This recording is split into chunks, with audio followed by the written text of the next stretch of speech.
Vous avez sans doute déjà entendu parler des Peshmerga, ces soldats, hommes comme femmes, au premier rang des combats contre Daesh en Irak.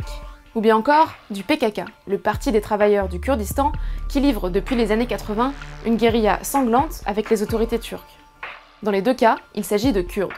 Selon les estimations, les Kurdes seraient en tout entre 30 et 40 millions, ce qui en fait le peuple apatride le plus important du monde. Alors, qui sont les Kurdes? Si on regarde une carte du Moyen-Orient, les Kurdes vivent principalement sur 7 zones, que l'on appelle le Kurdistan, même si officiellement il n'existe pas.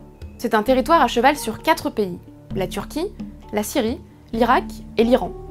Mais pour comprendre d'où viennent les Kurdes, il faut étudier leur histoire. Leur présence dans la région remonte à l'Antiquité. Les Kurdes se revendiquent comme les héritiers des Mèdes, une civilisation voisine des Perses qui conquit le Moyen-Orient au 7e siècle avant Jésus-Christ. Résultat, ils ne s'identifient pas comme des Arabes et parlent d'ailleurs une langue indo-européenne plutôt proche du perse. Lors des invasions arabo-musulmanes du 7e siècle après Jésus-Christ, les principautés kurdes dispersées résistèrent farouchement avant de finir par se convertir à l'islam. Aujourd'hui, 80% des Kurdes sont des musulmans sunnites. C'est au XVIe siècle que le Kurdistan apparaît comme entité géographique et que l'idée d'appartenance à une nation kurde émerge. En 1596, le Sharafnameh, que l'on pourrait traduire par les fastes de la nation kurde, raconte l'histoire du peuple kurde depuis ses racines. Mais malgré plusieurs tentatives dans l'histoire moderne, la création d'une nation kurde indépendante n'a jamais eu lieu. À la fin de la Première Guerre mondiale, lorsque l'Empire ottoman s'effondre et que les Alliés entreprennent de redessiner les frontières du Moyen-Orient, le traité de Sèvres de 1920 promet la création d'un territoire autonome aux Kurdes. Mais face au refus des nations voisines, il ne verra jamais le jour.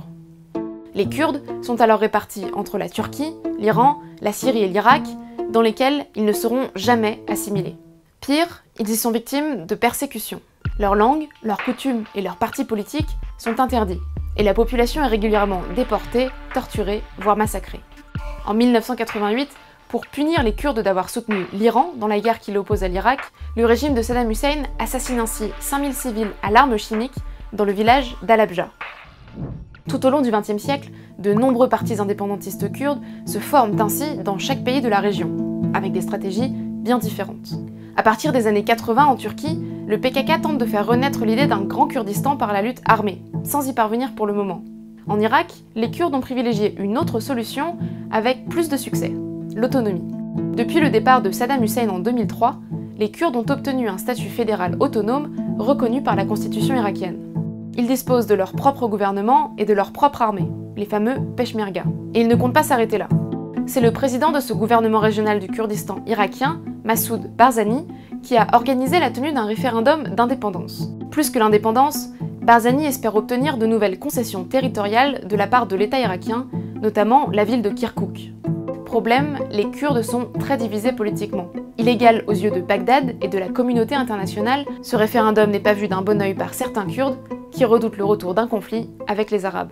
وسيبقى العراق لكل العراقيين ولن نسمح أن يكون ملكا لهذا أو ذاك يتصرف فيه كيفما يشاء ودون حساب للعواقب. Et puis, si Massoud Barzani a le soutien d'une majorité de Kurdes irakiens, environ 4 millions de personnes, ce n'est encore une fois qu'une petite partie de la totalité des Kurdes qui peuplent la région.